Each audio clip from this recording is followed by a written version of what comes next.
what a beautiful view right there. There's a lot of action going on because people are wanting to catch their next meal. There's a lot of fishes here, I was told as well. At first you might think it's a bit shallow, but there will be a drop, and with that drop comes a lot of fishes. I would like to say fish are friends, but I suppose a lot of people will say fish is also delicious. But with that, I just want to welcome you to Tala Talks, where I share my everyday thoughts and everyday experiences. In this video, I'm quite excited to share with you 6 personal true stories that I can tell you on why traveling, or why at least I think traveling is healthy for you. And I'll give you a bunch of disclaimers in a while, but thank you so much for joining me this fine, beautiful morning.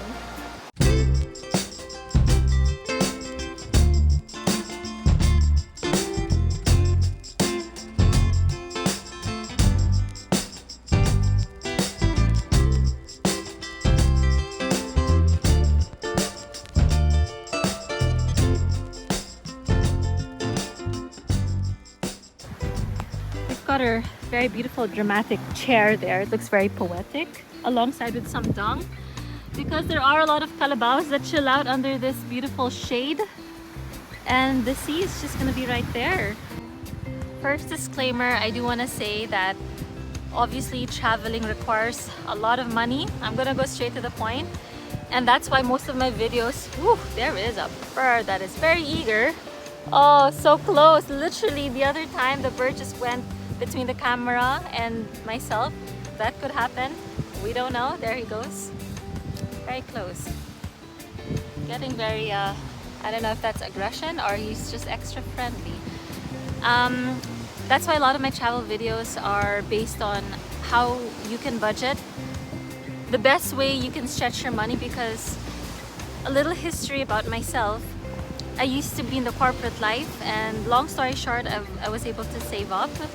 I'm burning through those savings, but I've also used some of those savings for investment, and the interest that I'm earning from that is able to pay for my accommodations, my very budgeted accommodations, and my food, because without food I am not gonna survive. And I hope you've seen those videos where I buy really affordable food. A lot of the times I just buy tomatoes, cucumber, bananas. I live off peanut butter. You know, I'm really eating for sustenance and not exactly, it is a pleasure to eat healthy food, but you know, I'm not devouring or indulging. So a lot of the times you'll be seeing me eat hard-boiled eggs. You know, it really is stuff that the body needs. But yeah, that's a disclaimer. Traveling does require money, and that's a little bit of history on how I'm able to travel as well. And without further ado, I'm gonna share with you really personal examples and personal experiences that I've had with traveling, and how, oops, my umbrella goes. That's fine, it's not gonna go far. Ooh, very tickly mosquito or fly there. And that's just part of nature. When you're in a beautiful paradise like this, you will be greeted by birds, flies, mosquitoes. There's a huge spider. There's actually a tarantula, Philippine tarantula, very hairy spider on my shirt. One time when I was traveling with Eddie in Palawan, and you know, it's a friendly one. You need them for the ecosystem, but Eddie was the one who gently took the spider out into its safety because I froze. You know, originally I'm a city girl, so I love all these creatures. I just don't know how to react or what to do, basically. With traveling, I've seen how it's impacted my relationships, and it's not just my relationships, say with friends or my family, but it's definitely a relationship with myself. And I'll tell you, and I suppose this video is about giving you perfect concrete examples, but I used to not know what it's like traveling on my own. I always traveled with family, with friends, and for some people, being in the company of their own self can be daunting. It can be awkward. Because you have a dialogue with yourself. Sometimes your mind just talks to you and you talk back, and you know, when you are your own echo, and you're your own company in this beautiful villa that I'm staying in now. We call it a villa in the Philippines, but I know villa in Europe is like a big, fancy, schmancy, expensive home. This is very native. And when there was thunder and a storm the other night, the fridge was shaking. You know, I was very vulnerable to the outside elements. So this is a very budgeted accommodation that I'm staying in. So in times like that, in vulnerable times like that, you really get to have a relationship with yourself.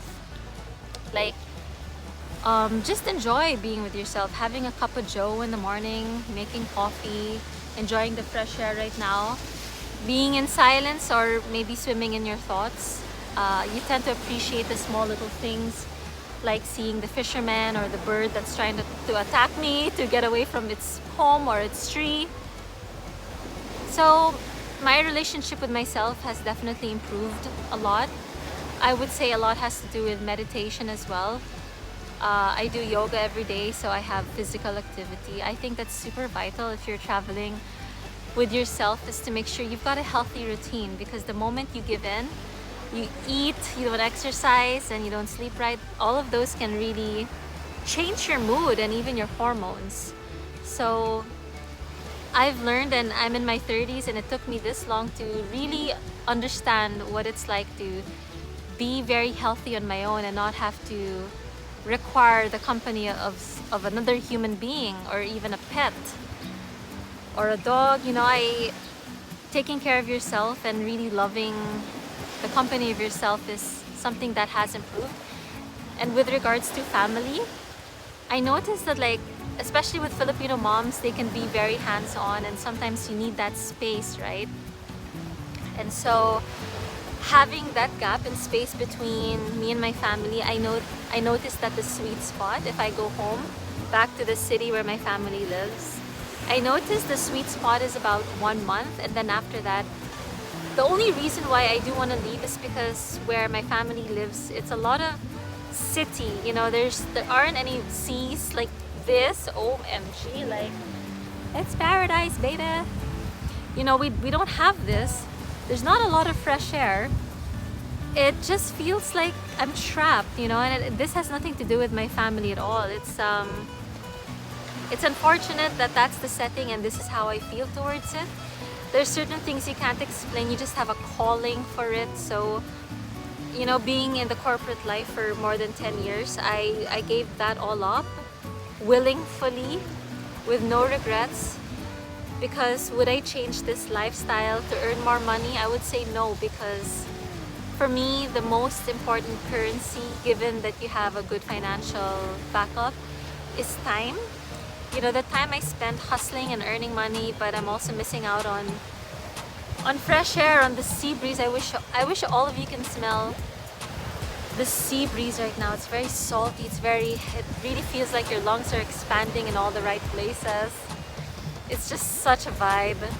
I wish I could send all of you this, but I would not give up this for earning more money. I am not earning even half or 1/4 of what I used to, but life is simpler. I have less stress. I'm not as anxious as I used to be. I do get anxious about little things, but it's very manageable now. I get on my motorbike, I enjoy the earthy elements, and yeah, just overall relationship with myself and my family and with Earth is so much better with this kind of lifestyle, having to travel. Now, I don't have to travel. I can opt to buy a home. That just hasn't, the right price, the right place, it hasn't come up yet. So that's why I'm traveling at the moment. But if something came up and I could settle in one place, I don't mind doing that as well. Though I do have itchy feet. Maybe when I get older, maybe when my body starts to get more restful and not restless.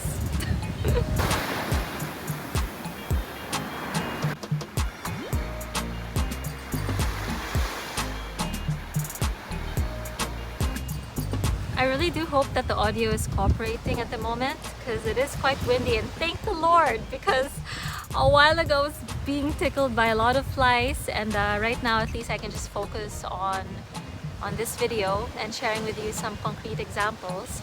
but I'm super excited to share with you the next one, which is work-life balance.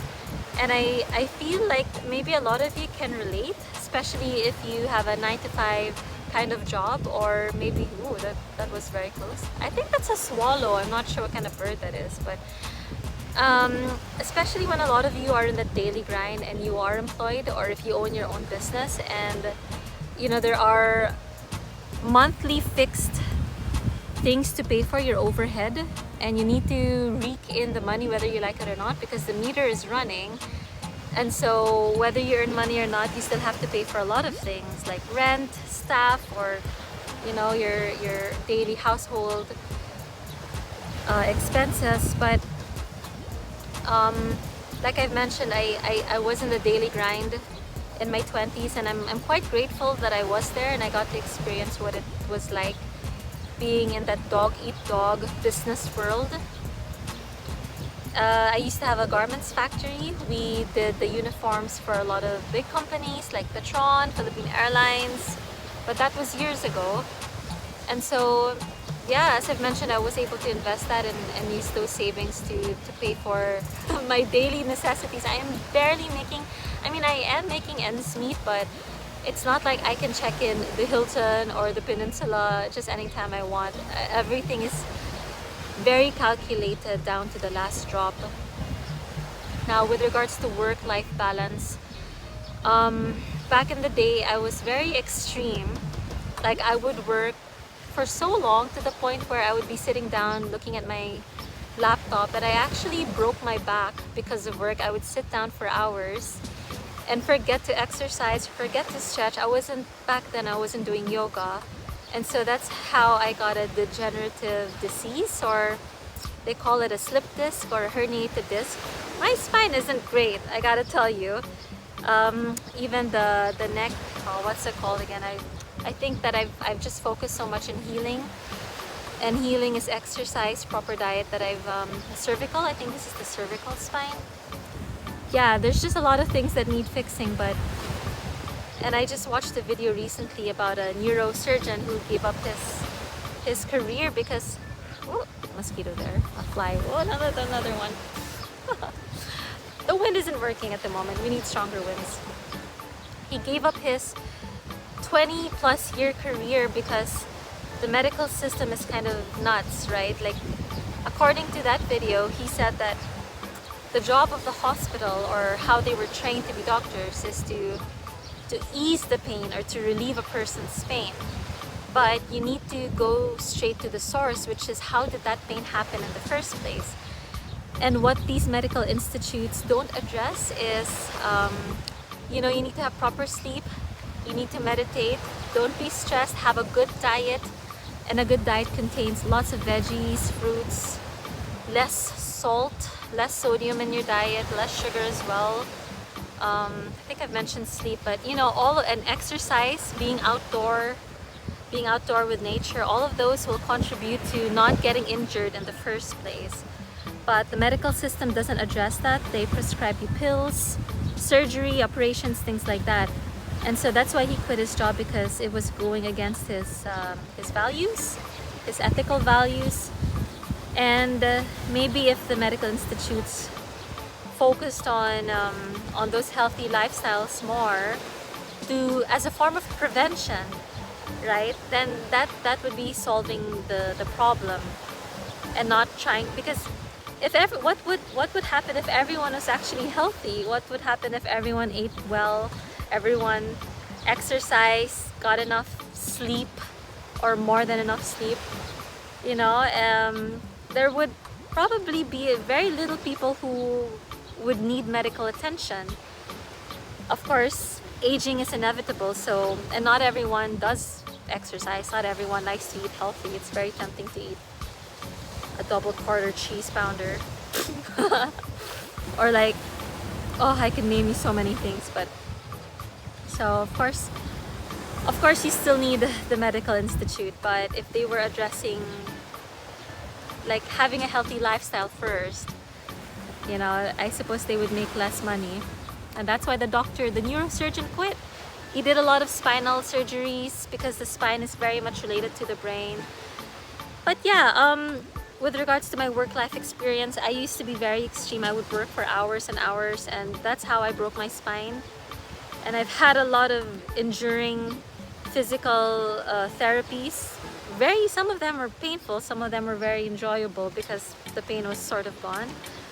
But right now I've got I would like to say I've got a healthy work-life balance. And I think that's very important for you as well if you value the quality of life. You know, if you want to be happy, and they do say happiness is a choice, but with that choice, it does come with a lot of important decision making, lifestyle changes.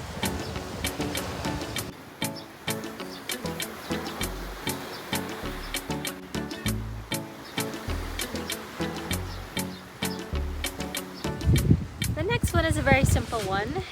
When you travel a lot, you get to have obviously better travel experience, duh, but you also get to help other people who ask questions like, where did you book your ferry tickets? Because there can be some dodgy websites. Is it cheaper to sail or to take a flight?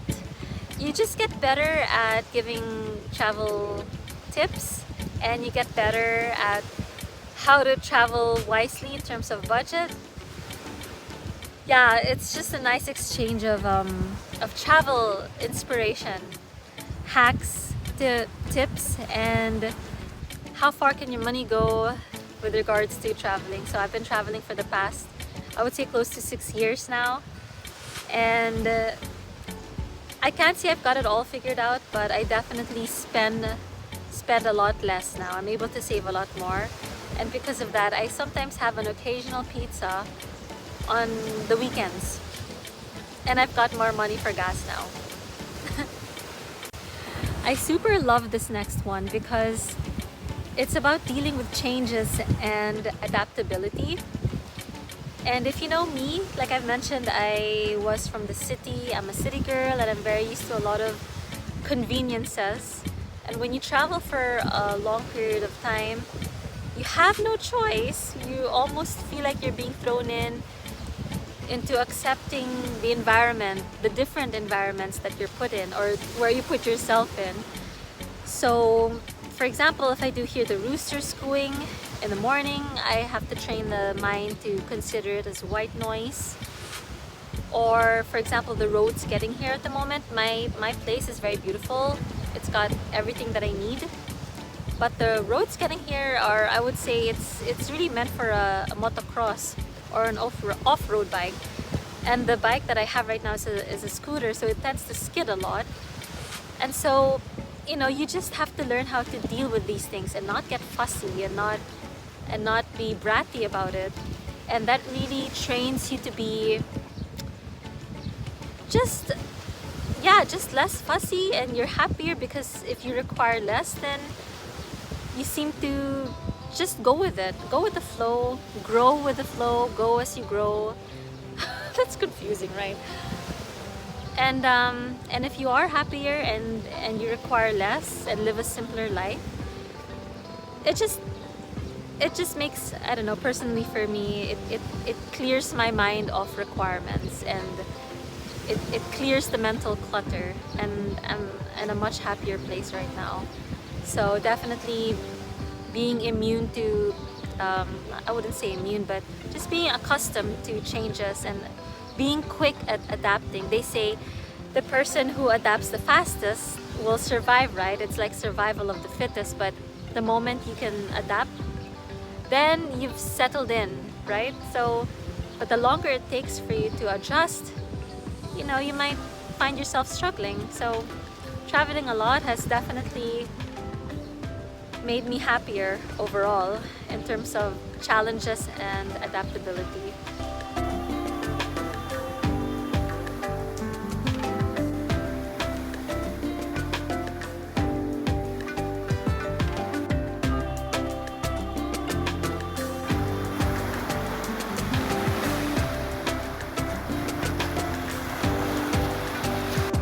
Just the sound of the sea and the waves crashing. It's I have to remind myself not to put too much of a background music, or maybe even none, but it's just so soothing. I might just fall asleep. You might fall asleep as well. So it's a bit of a dilemma right now. I'm thinking, am I gonna put background music? But yeah, this is so Jack Johnson vibe where it's just so chill. Everything is good. Life is good. The next one I wanted to share with you is personal growth. And funny thing is how this whole journey started, and it definitely was a calling. I felt like something was wrong back when I was working in the corporate world. So I had this calling to go diving because if I couldn't see myself on land, I was very, very burnt out from work. I was like, I need a place where I won't hear any voices. I'm just away from it all, and where else could you go but in the sea? Not unless you have the capability to go outer space. But that calling happened, and that's when I met Eddie.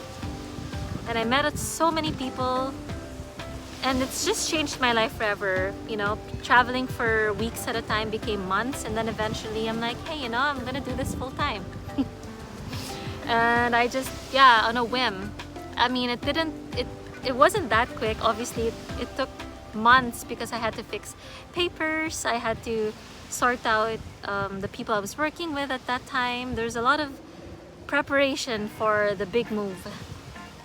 And with regards to personal growth, I find that even my friends, and this is a really true story, a lot of my friends back then, I mean, they are there at a distance, but we aren't like keeping in touch anymore. I don't see them because my friends have definitely evolved. It's changed. A lot of my friends right now are very like-mindedness. We do a lot of spirituality practices, particularly yoga. And I do have to say that it kind of it doesn't hit a right note when people think that doing yoga is like the poses or the asanas, because there are 8 limbs, and the asanas or the poses that you see in yoga studios, that's just 1 out of 8 limbs, and that's the easiest to capitalize on because it's something tangible, you can see it. But if you really talk about spirituality and yoga means unity, it's practicing the niyamas and yamas, which is like how you conduct yourself with yourself, how you conduct yourself with others, being kind, coming from a place of love. It's understanding that we are all the same. I am you, you are me. And I don't want to get into that because I don't want to sound like a hippie woo-woo person, but you know, so a lot of my friends are into that practice, which I find it's very nice because, you know, you never think that it teaches you to never think that someone is better than you or you are better than someone else. You know, there's always something to learn from each other, and we want to help each other grow and spread that positive vibes and good love. And that's why I like spirituality anyway. And by the way, this is not a religion, or it isn't considered a religion. This is a lifestyle, and that's why I like practicing the world of yoga. And if you are curious about it, check out the 8 limbs. And yeah, it also is stilling the fluctuations of the mind. You know how your mind is always constantly creating stuff to solve, supposedly, or you know, but really a lot of your problems in your head is just in your head, and it isn't reality. It's just incredible. I've definitely changed so much since I started traveling, and when I started to travel, it paved the way into a different person. I am definitely a different person now from how I was back then. Back then it was a lot of material association, like buying big motorbikes. I still love motorbikes until now, but now it's definitely more of an inner growth, an inward growth, and getting to know people as well, and really understanding each person that I come by, because a lot of the times people want to be heard. And so yeah, it's just my view about how I conduct myself towards others has changed. So if you have a chance to get to chat with folk, I don't know if you are the introvert or extrovert type, but in my case, I am genuinely really curious to understand where a person is coming from, because there's always something that you can learn from that. And so yeah, right now I'm definitely into that spiritual world and the outdoorsy kind of lifestyle as well. I love hiking, I love diving, I love sailing, I love nature, and with that kind of preference now. Definitely my friends have evolved. They've changed. And yeah, I wouldn't trade this for the world. I love my friends right now. I love my support group. They are amazing. And even if I'm not with them right now, I actually am attending a wedding tomorrow. And you know, I met this amazing guy who does astrophotography. And maybe I will flash some stuff here because it's really worth getting in touch with him. We do a meteor shower like get together. Well, I've only attended the one last year. This year I wasn't available, but it's just amazing. You get to watch all the meteor showers above. You can take photos of the Milky Way, and it's a nice thing that he's doing, Mav. And congratulations to him. He's getting married tomorrow. Oh, I'm just so excited. There's gonna be a concert as well. So, but if I hadn't traveled, I wouldn't have met this lovely, amazing person alongside with his wife, who Wendy is a singer, and she's just full of life as well. So lots and lots of love.